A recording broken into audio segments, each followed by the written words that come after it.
let's talk a little bit about failing schools. The solution often sought is to increase funding, but we rarely see an increase of funding fix failing schools. How do we get resources directed for the greatest benefit to the student? Yeah, failing school has nothing to do with money. Failing school has everything to do with relationships. It has everything to do with leadership. It has everything to do with what happens in the classroom. It has everything to do with what happens between the school and the community. And so the issue is there are failing schools. I mean, that's why you can't compare a rural school to a suburban school, an urban school, because in an urban environment it's completely different. And the kids that you're getting are completely different. The school I'm currently working with, the graduation rate is 100%, and 100% of the kids go on to four-year institutions. And the four-year institutions they go to are in the top 100 universities in the United States. Well, that's not a typical group, not a typical school, So we got to look at the community. You got to look at the leader. But I would chalk it up to leadership. Schools fail because people fail, and they fail in their relationships of how school should work.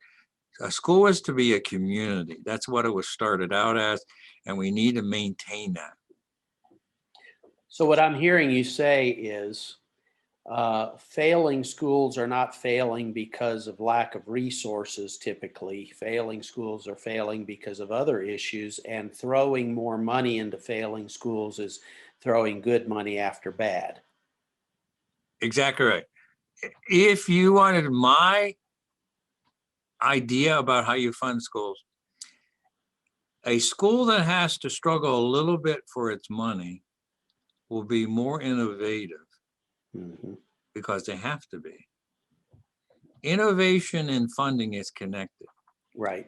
When my budget is fat, when it was fat at Greencastle, I could blow up some of my accounts and hide money. I don't mean that in a real sense, but when money got tight, the closer I had to budget, the more budget transfers I had to do as the year went on to make that the better the school year was, because I was maximizing what I had. I was maximizing my resources.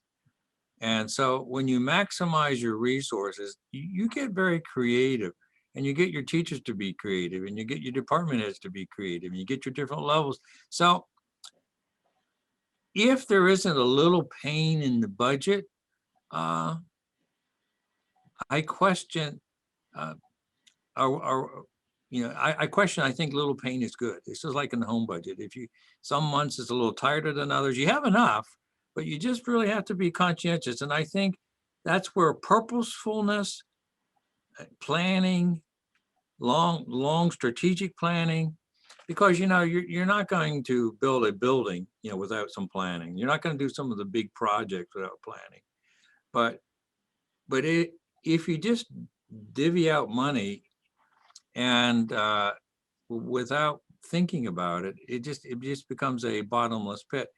Technology, and I'll give you my pet peeve. Technology can be a black hole. You can invest a lot of money in technology and get little benefit out. Again, remember, I'm not talking about benefit for the school, but as an individual kid, what am I gaining by this program? And we keep losing focus of that student. How's it improving how the student is going to matriculate through the program, or how the student's going to get a better program by this investment? And we never look at that.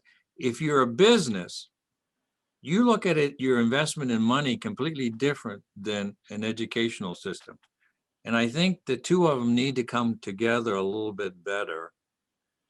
And that's one of the dangers, though, is some people have tried that, and then that's where they get these artificial pieces of data. Well, I'm going to look at this scientific test score, or this, but they forget that teaching also is an art. And so you have to find a way as a leadership person like yourself, how do you give room for that to occur and yet understand that it isn't going to be, you're not making widgets here. Human beings are the most unpredictable resource that you have. That's a And great so statement. how do you handle that? Yeah.